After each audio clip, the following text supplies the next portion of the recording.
Hi guys, welcome to new Bharat family. मैं सी रवि कुमार एक बार फिर आपके सामने हाजिर हूँ एक नई वीडियो के साथ। जी हाँ दोस्तों, आज की जो वीडियो है इसमें हम 12th क्लास की बिज़नेस स्टडी का chapter 3 business environment cover up करेंगे।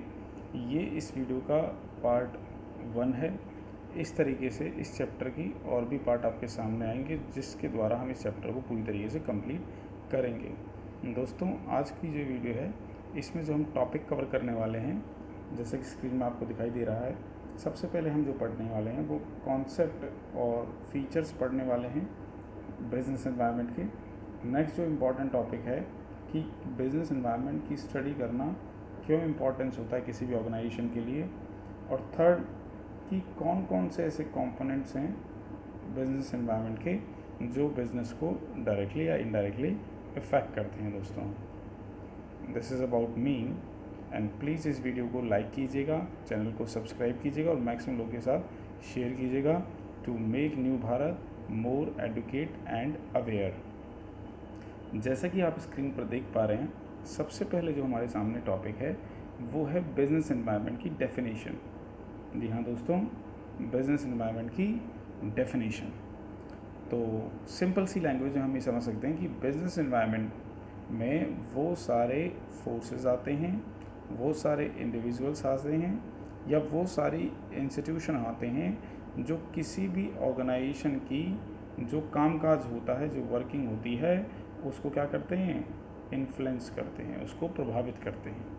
अब दोस्तों, इन्फ्लुएंस पॉजिटिव भी हो सकता है और नेगेटिव भी हो सकता है, बट वो सारे फोर्सेस जो किसी भी बिज़नेस को डायरेक्टली या इनडायरेक्टली इन्फ्लुएंस करते हैं, उसकी वर्किंग को इन्फ्लुएंस करते हैं, उन सारे फोर्सेस को हम बिज़नेस एनवायरनमेंट कहते हैं। एग्जाम्पल के तौर पर, जैसे कि गवर्नमेंट की नीतियाँ, एक पर्टिकुलर स्टेट में गवर्नमेंट अपनी नीतियों को मान लीजिए चेंज करती है, तो उसका जो इम्पैक्ट आएगा उस स्टेट में जितनी भी बिज़नेस ऑर्गेनाइजेशन काम कर रही होंगी उन पर डायरेक्टली इम्पैक्ट पड़ सकता है। तो जो पॉलिसीज़ गवर्नमेंट के द्वारा निर्धारित करी गई वो फोर्सेस हैं जो ऑर्गेनाइजेशन की वर्किंग को इन्फ्लुएंस करेंगी, इसीलिए इसे क्या कहा जाएगा, बिज़नेस एनवायरनमेंट। तो आशा करता हूँ आपको बिज़नेस एनवायरनमेंट की डेफिनेशन क्लियर होगी। नेक्स्ट जो हमारे सामने टॉपिक था, जो हमने इस पिछली स्लाइड्स में देखा था, फीचर्स, कि जो ये बिज़नेस एनवायरनमेंट होता है, इस बिज़नेस एनवायरनमेंट के क्या इम्पोर्टेंट फीचर्स होते हैं, क्या कैरेक्टरिस्टिक होते हैं। तो सबसे पहला जो पॉइंट बताया गया है, टोटलिटी ऑफ एक्सटर्नल फोर्सेस, जिसका मतलब है कि बिज़नेस एनवायरनमेंट में बहुत सारे ऐसे एक्सटर्नल फोर्सेस होते हैं जो बिज़नेस की वर्किंग को इन्फ्लुएंस करते हैं, प्रभावित करते हैं, और उस पर बिज़नेस का कोई भी डायरेक्टली कंट्रोल नहीं होता है।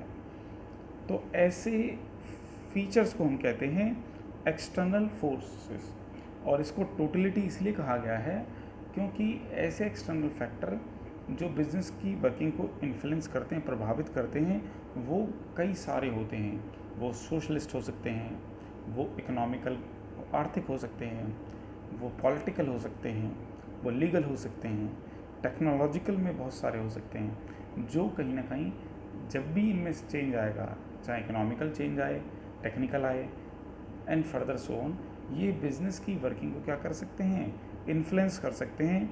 इसीलिए इसे बिज़नेस एनवायरनमेंट के फीचर्स में डाला गया है। तो टोटलिटी ऑफ एक्सटर्नल फोर्स का मतलब सम ऑल यही होता है कि वो सारे फैक्टर जो बिज़नेस की दैट इज़ वर्किंग को इन्फ्लुएंस करते हैं और वो बिज़नेस के कंट्रोल से बाहर होते हैं। तो इस फीचर को टोटलिटी ऑफ एक्सटर्नल फोर्स के नाम से जाना गया है। नेक्स्ट है कि बिज़नेस एनवायरनमेंट में के जो फीचर्स हम कवर अप कर रहे हैं उसमें ये बताया गया है कि दो टाइप के फोर्सेस होते हैं। दैट मीन्स बिज़नेस को दो टाइप के फोर्सेस इन्फ्लुएंस करते हैं। एक तो है स्पेसिफिक फोर्सेस, एक तो है क्या दोस्तों, स्पेसिफिक फोर्सेस, और दूसरा हमारे सामने जनरल फोर्सेस। तो अब हम इस टॉपिक में करते हैं कि इन दोनों में डिफरेंस क्या है। तो जैसा कि सामने लिखा हुआ है कि बिज़नेस एनवायरनमेंट दोनों ही फोर्सेस को, स्पेसिफिक और जनरल फोर्सेस को क्या करता है, कंसीडर करता है। अब हम देखते हैं कि स्पेशल फोर्स क्या होते हैं। तो जैसे कि स्क्रीन पर लिखा हुआ है कि स्पेशल फोर्सेस इंक्लूड करता है इन्वेस्टर्स को, कॉम्पिटिटर्स को, कस्टमर्स को एंड सो ऑन, जो किसी भी बिजनेस को अफेक्ट करते हैं क्या, डायरेक्टली। तो ऐसे फोर्सेस को क्या कहा जाता है, specific forces. That means investors हो गए, कॉम्पिटिटर हो गए, कस्टमर हो गए, ये सब क्या करते हैं, किसी एक पर्टिकुलर बिजनेस को ही इफेक्ट करते हैं, डायरेक्टली उसको इफेक्ट करते हैं। इसीलिए इसे किस में डाला गया है, स्पेशल फोर्सेस में डाला गया है। वहीं जनरल फोर्सेस जो होते हैं उसमें होते हैं सोशल, पॉलिटिकल, इकोनॉमिकल, लीगल, इसके अलावा टेक्नोलॉजिकल। ये सारे जो फोर्सेस होते हैं ये बिज़नेस को अफेक्ट तो करते हैं लेकिन इनडायरेक्टली अफेक्ट करते हैं। दैट मीन्स कि जब भी इनमें चेंजेस आता है तो ये सभी टाइप के बिज़नेस को क्या करते हैं, अफेक्ट करते हैं इनडायरेक्टली तरीके से। दैट मीन्स जैसे गवर्नमेंट की अगर नीतियों में बदलाव आ रहा है तो सभी बिजनेस पे इसका प्रभाव पड़ सकता है। इसके अलावा इकोनॉमी में चेंजेस आ रहे हैं, जैसे अभी हम देख सकते हैं कोरोना वायरस की वजह से पूरी इकोनॉमी रिसेशन की तरफ जा रही है, जिसके कारण से हर बिजनेस का एनवायरनमेंट इम्पैक्ट पड़ा है और उससे बिजनेस की वर्किंग पर प्रभाव पड़ा है। तो ऐसे फोर्सेस जो सभी बिजनेसेस को इम्पैक्ट करते हैं इनडायरेक्ट तरीके से, उन्हें जनरल फोर्सेस कहा जाता है। और ऐसे फोर्सेस जो बिज़नेस को डायरेक्टली इन्फ्लुएंस करते हैं, किसी स्पेसिफिक बिजनेस को इन्फ्लुएंस करते हैं। जैसे एग्जांपल के तौर पर मान लीजिए कि ट्राई जो टेलीकॉम इंडस्ट्री के लिए काम करती है, उनको रेगुलेट करती है, उसने अपनी नीतियों में बदलाव लाया है टैरिफ रेट से संबंधित। तो इसका जो इम्पैक्ट पड़ने वाला है वो जनरली एक पर्टिकुलर एंटिटी पे भी पड़ सकता है और एक पर्टिकुलर इंडस्ट्री पे पड़ सकता है, लेकिन पूरी एंटायर इंडस्ट्रीज पर इसका इम्पैक्ट नहीं पड़ेगा दोस्तों। तो ऐसे फोर्सेस को जनरली हम क्या कहते हैं, स्पेसिफिक फोर्सेस। नेक्स्ट अगर हम आए, तीसरा जो इम्पोर्टेंट फीचर्स है वो है इंटर रिलेटेड। तो इस पॉइंट में बताया गया कि जितने भी जो फीचर्स होते हैं बिजनेस एनवायरनमेंट के, जितने भी फैक्टर्स होते हैं बिजनेस एनवायरनमेंट के, वो एक दूसरे से क्या होते हैं, रिलेटेड होते हैं। एग्जाम्पल के तौर पर बताते हैं कि देखिए, जैसे मान लीजिए लोगों की जो अवेयरनेस है हेल्थ केयर के संबंधित, जो लोगों की अवेयरनेस है मान लीजिए वो बढ़ गई है, लोग ज़्यादा प्रिकॉशनरी हो गए हैं, तो इससे क्या होगा कि जो ऑर्गेनिक फूड्स होंगे, जो क्या होंगे, ऑर्गेनिक फूड जिनमें मतलब हाइजीनिक कम होगी, रोस्टेड जो स्नैक होंगे, उनकी जो डिमांड है दोस्तों वो क्या हो जाएगी, बढ़ जाएगी। दैट मीन्स एक चीज़ में इम्पैक्ट आया, सोशली इम्पैक्ट आया, तो उससे कहीं ना कहीं गुड्स की जो डिमांड है उसमें इंक्रीज़ हुआ। तो दैट मीन्स जितने भी फोर्सेस होते हैं इन्वायरमेंट के, ये सब आपस में एक दूसरे से संबंधित होते हैं दोस्तों। तो इसको हम कहते थे इंटर रिलेटेडनेस। चौथा जो फीचर है हमारे सामने वो है डायनेमिक। डायनेमिक का मतलब होता है चेंजेस। तो स्क्रीन में जैसे आपको दिख रहा है कि बिजनेस एनवायरनमेंट का जो नेचर है वो डायनेमिक नेचर का है और वो चेंजेस होता रहता है। दैट मीन्स कि जो बिज़नेस वर्क कर रहा है तो उसके जो सराउंडिंग फोर्सेस हैं वो हमेशा क्या होते रहते हैं, चेंजेस होते रहते हैं। जैसे हमारे कॉम्पिटिटर भी चेंज हो सकते हैं, गवर्नमेंट की पॉलिसी भी चेंज हो सकती है, इकोनॉमी भी चेंज हो सकती है, टेक्नोलॉजी भी चेंज हो सकती है, लोगों की टेस्ट एंड प्रेफरेंसेस में भी बदलाव आ सकता है। तो बिजनेस एनवायरनमेंट के जो फोर्सेस होते हैं वो हमेशा क्या होते हैं, डायनेमिक नेचर के होते हैं। नेक्स्ट जो हमारे सामने आता है point number E, uncertainty. That means जो बिजनेस एनवायरनमेंट होता है, किसी भी बिजनेस का जो इन्वायरमेंट होता है वो अनसर्टेन होता है। अनसर्टेन का मतलब है कि हम पहले से ही उसके बारे में प्रेडिक्ट नहीं कर सकते, अंदाज़ा नहीं लगा सकते कि क्या चेंजेस आने वाला है और उसका कितना इम्पैक्ट हमारे बिजनेस पर पड़ेगा। दैट मीन्स कि बिजनेस एनवायरनमेंट जो होता है वो बिजनेस का अनसर्टेन होता है, जिसे हम इजीली प्रेडिक्ट नहीं कर सकते हैं। पांचवा जो आता है हमारे सामने वो आता है कॉम्प्लेक्सिटी। दैट इज़ जटिलता, डिफ़िकल्टी, जिसका मतलब है कि जो बिजनेस एनवायरनमेंट होता है वो कॉम्प्लेक्स नेचर का होता है, वो डिफ़िकल्ट होता है। उसे हम एक सेपरेट पोर्शन में तो समझ सकते हैं, मतलब इंडिविजुअली तो हम समझ सकते हैं, पर उसका जो टोटल दैट मीन उसके सारे इम्पैक्ट समझ पाना काफ़ी क्या होता है, डिफ़िकल्ट होता है दोस्तों। तो जो पॉइंट नंबर 6 था हमारे सामने दोस्तों, ये था कॉम्प्लेक्सिटी, जिसमें हमने ये देखा कि जो बिजनेस एनवायरनमेंट होता है वो हमेशा कॉम्प्लेक्स नेचर का होता है और उसके हर पहलू को समझना बहुत डिफ़िकल्ट और मुश्किल होता है। और जो कि नेक्स्ट हमारे सामने फीचर है एनवायरनमेंट का, वो है रिलेटिविटी। रिलेटिविटी का मतलब है कि जो बिजनेस एनवायरनमेंट के जो फोर्सेस होते हैं उनका जो इम्पैक्ट होता है वो जोग्राफिकली चेंजेस होता है। दैट मीन्स कि कोई भी इन्वायरमेंट में चेंजेस आ रहा है तो उसका जो इम्पैक्ट पड़ेगा वो country to country, region to region, firm to firm हो सकता है अलग अलग पड़े। एग्जाम्पल के तौर पर हम समझते हैं, जैसे कि आप देख पाएंगे कि shift of preference from soft drink to the juices, that means लोगों की प्रेफरेंस में चेंजेस आया है। और क्या चेंज आया है, लोग सॉफ्ट ड्रिंक से चेंज हो रहे हैं, अब जूस की डिमांड कर रहे हैं। तो ये जो चेंजेस आया लोगों के टेस्ट एंड प्रेफरेंस में, ये जूस कंपनियों के लिए तो क्या होगा, अपॉर्चुनिटी के तौर पे काम करेगा। लेकिन जो कंपनी सॉफ्ट ड्रिंक बनाती हैं उनके लिए ये क्या हो जाएगा, थ्रेट हो जाएगा, उनके लिए वो एक नेगेटिव इम्पैक्ट आ जाएगा। तो इस पॉइंट का मतलब यही था कि जो बिज़नेस एनवायरनमेंट होता है ये रिलेटिवनेस से काम करता है, इसका जो इम्पैक्ट पड़ता है डिफरेंट पड़ता है, एक कंट्री से दूसरी कंट्री में, एक कंपनी से दूसरी कंपनी में, एक रीजन से दूसरे रीजन्स में इसका जो इम्पैक्ट पड़ता है वो कम पड़ता है। तो ये हमारे सामने फीचर्स थे जो हमने बिजनेस एनवायरनमेंट के कैरी किए हैं। सबसे पहले था कि ये ग्रुप होता है सारे एक्सटर्नल फोर्सेस का जो हमारे बिजनेस को इफेक्ट करते हैं डायरेक्टली और इनडायरेक्टली, बट इन पे हमारा कोई कंट्रोल नहीं होता। जो इन्वायरमेंट होता है वो दो टाइप की फोर्सेस को कंसीडर करता है, एक specific and next is general forces. तीसरा हमने पढ़ा था कि जो बिजनेस एनवायरनमेंट होता है वो एक दूसरे से इंटररिलेटेड होता है, उसके इम्पैक्ट इंटररिलेटेड होते हैं। नेक्स्ट पढ़ा था हमने कि जो इन्वायरमेंट होता है वो डायनेमिक नेचर का होता है, वो चेंजेस होता रहता है। नेक्स्ट था हमारे सामने कि इन्वायरमेंट अनसर्टेन होता है किसी भी बिज़नेस का, उसको प्रेडिक्ट करना डिफ़िकल्ट होता है। नेक्स्ट हमने पढ़ा था कि जो इन्वायरमेंट होता है वो कॉम्प्लेक्स नेचर का होता है, हर पहलू को समझ पाना उसका मुश्किल होता है। और लास्ट था हमारे सामने रिलेटिविटी, जिसमें हमने देखा था कि जो बिज़नेस इन्वायरमेंट है उसका जो इम्पैक्ट होता है country to country, region to region और फर्म टू फर्म क्या होता है, डिफरेंट होता है।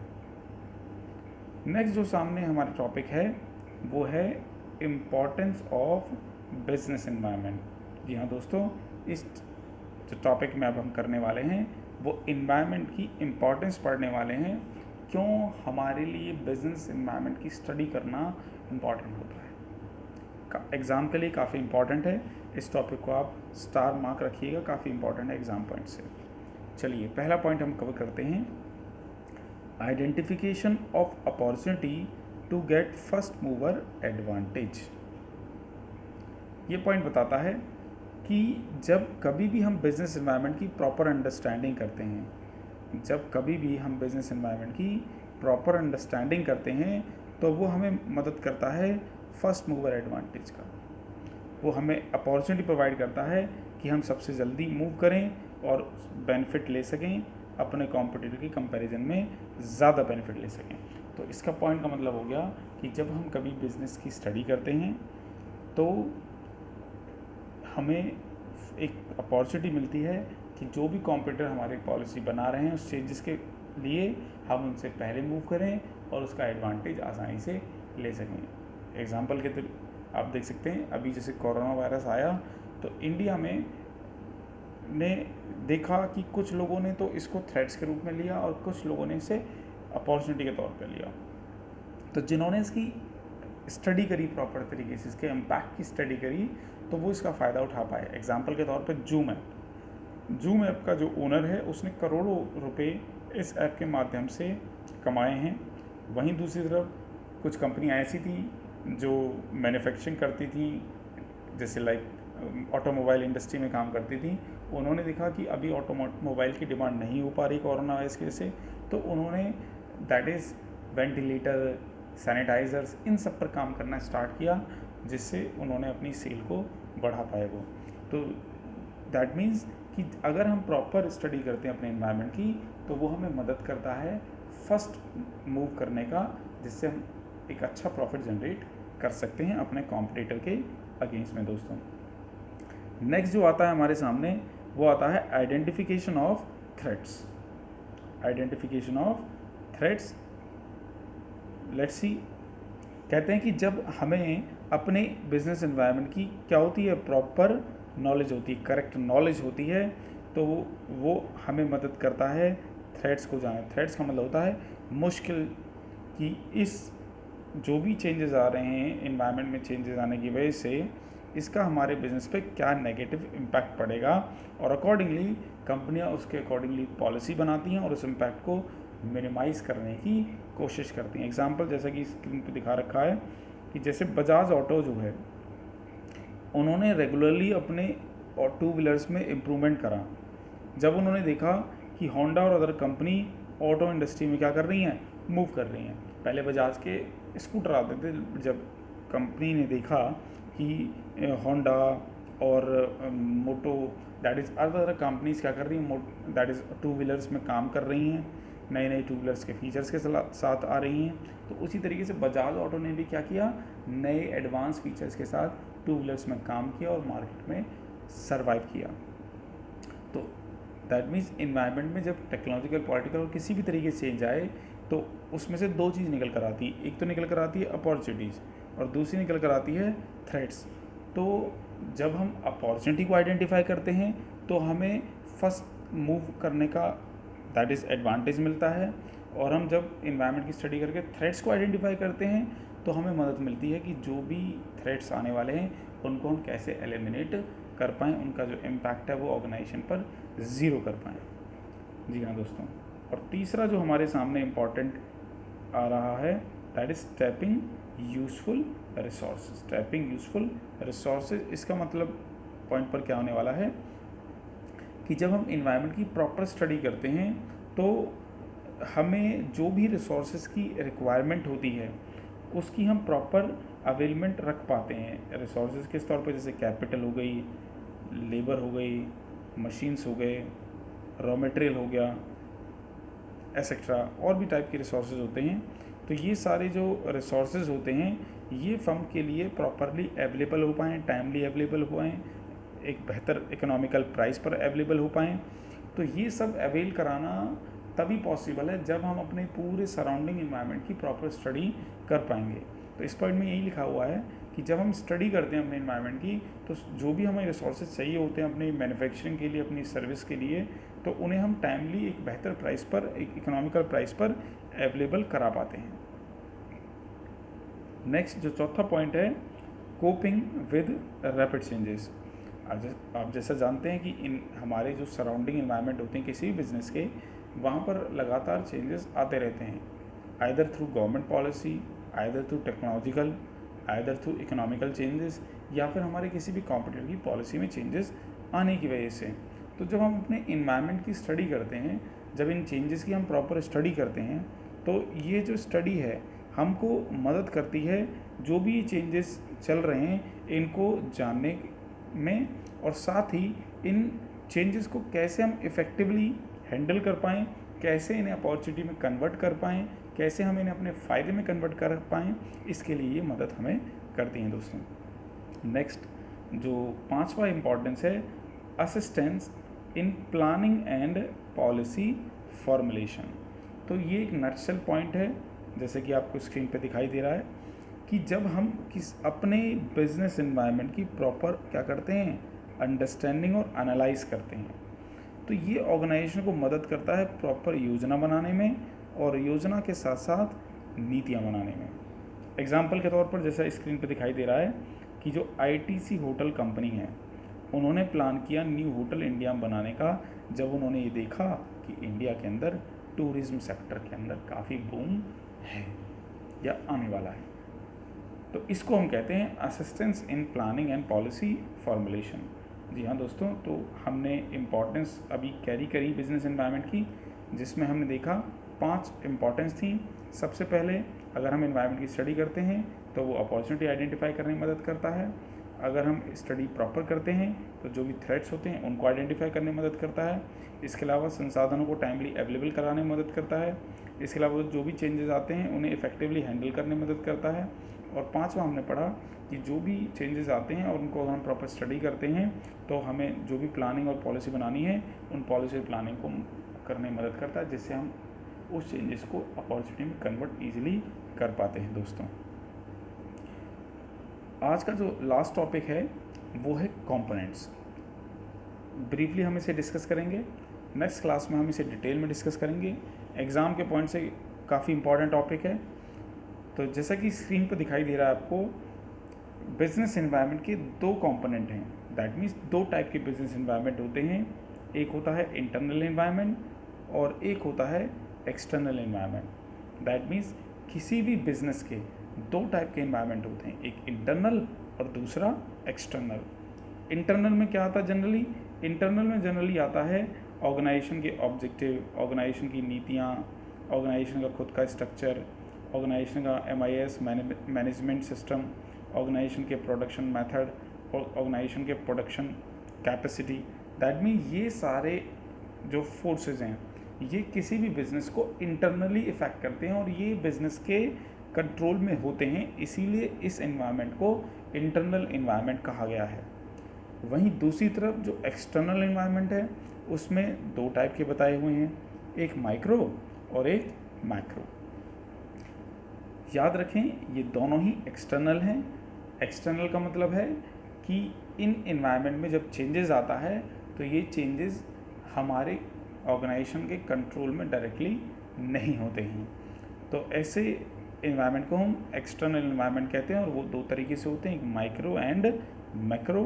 माइक्रो में नॉर्मली हमारे सामने आते हैं customer, supplier, competitor, public, marketing intermediaries. वहीं दूसरी तरफ मैक्रो में हमारे सामने economic, social, technological, political, legal environment. तो मैक्रो में वाइडर आते हैं और माइक्रो में थोड़े स्पेसिफिक आते हैं। नेक्स्ट जो वीडियो होगी, नेक्स्ट वीडियो में हम इस टॉपिक को पूरा डिटेल में कवर करेंगे। अभी हम आपको बस यही बताते हैं कि जो हमारा जो इन्वायरमेंट होता है वो 2 टाइप का कंपोनेंट कंसीडर करता है, एक इंटरनल और दूसरा एक्सटर्नल। और एक्सटर्नल फर्दर 2 पार्ट में डिवाइडेड है, एक micro and macro. Next video में हम देखेंगे कि हमारे कंपोनेंट क्या होते हैं इन डिटेल। दोस्तों, अभी हम इंटरनल एनवायरनमेंट के बारे में क्विक स्टडी कर लेते हैं। देखो यहाँ पर डेफिनेशन लिखी गई है कि इंटरनल एनवायरनमेंट में वो सारे फैक्टर होते हैं जो किसी भी बिज़नेस को अफेक्ट करते हैं और वो बिज़नेस के अंदर ही प्रेजेंट रहते हैं और बिज़नेस के अंडर कंट्रोल में रहते हैं।